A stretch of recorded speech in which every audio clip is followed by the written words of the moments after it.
Assalamualaikum warahmatullahi wabarakatuh. Bismillahirrohmanirrohim. Kisah Bilal bin Rabah, muadzin bersuara merdu. Bilal bin Rabah adalah salah seorang sahabat Nabi yang diamanatkan oleh Nabi Muhammad SAW untuk mengumandangkan azan. Dijelaskan oleh Syekh Asim Al-Hakim, imam besar asal Arab Saudi, bahwa Nabi sendiri tidak pernah mengumandangkan azan untuk menyerukan sholat. Menurutnya, Rasulullah tidak pernah azan karena semasa hidupnya tanggung jawab Rasulullah atas umatnya lebih besar. Maka dari itu, tanggung jawab untuk mengumandangkan azan dapat diamanatkan kepada orang lain, sedangkan tanggung jawab untuk memimpin umat tidak dapat diamanatkan kepada orang lain. Pada laman resminya, Syekh Asim menjelaskan, Nabi Muhammad SAW tidak pernah mengumandangkan azan, karena beliau sudah banyak disibukkan dengan urusan yang lebih penting dan bernilai lebih besar bagi umatnya. Mengutip kitab Al-Majmu', dari laman kantor wilayah Mufti Malaysia, Imam Nawawi menghubungkan hujjah tersebut dengan perkataan Umar bin Khattab. Baihaqi menarasikan ucapan Umar sebagai berikut, jika aku mampu memenuhi kewajiban untuk mengumandangkan azan sekaligus memenuhi tugas untuk khilafah, aku akan menyerukan azan.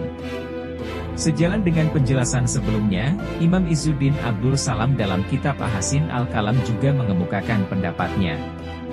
Sebab Rasulullah tidak mengumandangkan azan adalah karena beliau adalah orang yang istiqomah ketika melakukan sesuatu. Dikarenakan urusan umat yang begitu banyak dan begitu penting, lantas Rasulullah tidak dapat beristiqomah untuk terus-menerus mengumandangkan azan untuk menyerukan salat 5 waktu. Melansir buku The Great Sahabat karya Rizem Aizid, ketika Masjid Nabawi selesai didirikan, Rasulullah mensyariatkan agar azan dikumandangkan sebelum dilaksanakannya salat. Pada saat itu, azan menjadi sebuah tanda masuknya waktu salat dan bentuk seruan juga ajakan umat Islam untuk melaksanakan salat berjamaah di masjid. Sebelum adanya syariat tersebut, umat Islam tidak mengenal azan. Untuk mendirikan salat 5 waktu, mereka memanfaatkan hitungan waktu.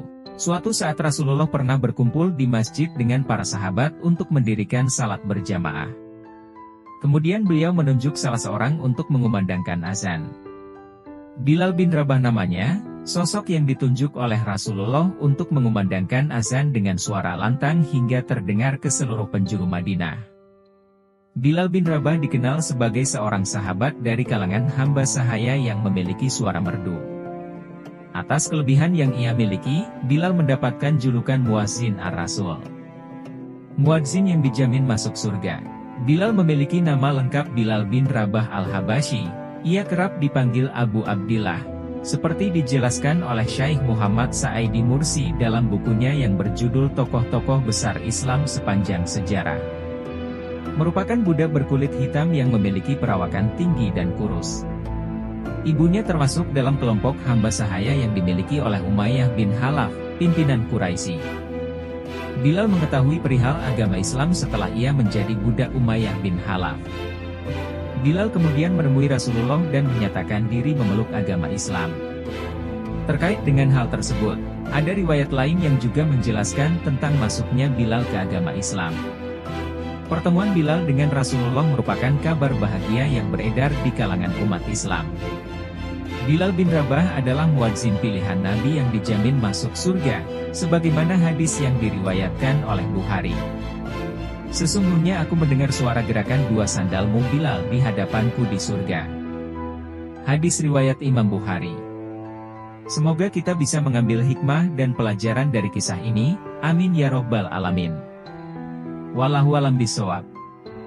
Summa assalamualaikum warahmatullahi wabarakatuh.